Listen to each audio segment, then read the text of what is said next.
നമുക്ക് കുട്ടികളെ സ്നേഹിച്ച് മാത്രമേ നേടാനായിട്ട് സാധിക്കൂ. പ്രത്യേകിച്ച് നമ്മൾ പഠിപ്പിക്കുന്ന ദൈവം സ്നേഹമാണെന്നാണ്. അത് വഴക്കിലൂടെയും വലിയ നിയമ പരിപാടികളിലൂടെയും ഒന്നും നടക്കുകയില്ല. അവൻ്റെ ജീവിതത്തിലൂടെ, അവൻ്റെ ജീവിതത്തെ തൊട്ടറിഞ്ഞു മാത്രമേ നമുക്ക് സാധിക്കത്തുള്ളൂ. ഞാൻ കുറേ വർഷങ്ങൾക്ക് മുമ്പ് ഞാൻ പഠനമൊക്കെ കഴിഞ്ഞ്, റോമിലെ പഠനമൊക്കെ കഴിഞ്ഞ് തിരിച്ചു വന്ന് എൻ്റെ പഴയ ഇടവകയിൽ, പണ്ട് കൊച്ചച്ഛനായിരുന്ന ഇടവകയിൽ ഞാൻ ചെന്നു. അപ്പം അന്ന് അവിടെ സൺഡേ സ്കൂളിൽ പഠിച്ചിരുന്ന കുട്ടികളൊക്കെ വലിയ പിള്ളേരായി. അതിനകത്ത് ഒരുത്തൻ എൻ്റെ അടുത്ത് വന്നിട്ട് പറഞ്ഞു, അച്ചോ, അച്ഛൻ പണ്ട് ഞങ്ങളോട് പറഞ്ഞ ഒരു കാര്യം ഞാൻ ഇപ്പോഴും ഓർത്തിരിപ്പുണ്ട്. അപ്പോൾ എനിക്ക് ഭയങ്കര ഇതായി, കൊള്ളാം, എൻ്റെ പ്രസംഗമൊക്കെ ഭയങ്കര സംഭവമാണ് എൻ്റെ തന്നെ ഒരു വിചാരം. അപ്പോഴത്തെ കണ്ടില്ലേ, അവനത് ഇപ്പോഴും ഓർത്തിരിപ്പുണ്ട്. അപ്പോൾ ഞാൻ ഏത് പോയിൻ്റാണ് നീ ഓർത്തിരിക്കുന്നത്, പറഞ്ഞേ. അവൻ പറഞ്ഞു, ഒരു പ്രാവശ്യം കുട്ടികൾ 3-4 പേര് പള്ളിയിൽ കുറേ പേര് താമസിച്ച് വന്നു. അപ്പോൾ അന്ന് അച്ഛൻ പറഞ്ഞ ഒരു കാര്യമാണ് ഞാൻ ഇപ്പോഴും ഓർത്തിരിക്കുന്നത്. എന്താണ്? ഞാൻ അന്ന് പറഞ്ഞു അത്രയും, അതായത് നിങ്ങളെയൊക്കെ സമയത്ത് വരുത്താൻ എനിക്കറിയാം.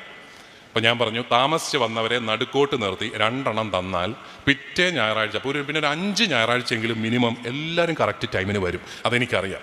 എന്നിട്ട് ഞാൻ പറഞ്ഞു അത്രേ, നിങ്ങളുടെ കൊച്ചു മനസ്സ് നൊമ്പരപ്പെടുമല്ലോ എന്നോർത്ത് ഞാനത് ചെയ്യുന്നില്ല. അവൻ അതാണ് ഓർത്തിരിക്കുന്നത്. ഇത്രയും വർഷങ്ങൾക്ക് ശേഷം ഞാൻ വലിയ വലിയ കാര്യങ്ങളൊക്കെ പറഞ്ഞിട്ട് അവൻ ഓർത്തിരിക്കുന്നത് അതാണ് ഈ മനുഷ്യനെ കാരുണ്യം എത്രമാത്രം സ്വാധീനിക്കുന്നു എന്നുള്ളത്. നമ്മൾ സൺഡേ സ്കൂളിൽ ഈ നല്ലൊരു ബന്ധം കുഞ്ഞുങ്ങളുമായിട്ട് പള്ളിക്ക് ഉണ്ടാക്കി കൊടുക്കണം. അതാണ് നമ്മുടെ പ്രധാനപ്പെട്ട ഒരു കാര്യം. കാരണം ബലിവേദിയോടുള്ള ഒരു ബന്ധമാണ് നമ്മൾ ഈ വേദപാഠ ക്ലാസ്സിലൂടെ ലക്ഷ്യമാക്കുന്നത്. വേറെ ഒന്നുമല്ല, ബലിവേദിയോടുള്ള ഒരു അടുപ്പം, ആ ഒരു സ്നേഹബന്ധത്തിൽ വളർത്തുകയാണ്. അത് നിങ്ങളുടെ ജീവിതത്തിൽ നിങ്ങൾ പറഞ്ഞു കൊടുക്കണം.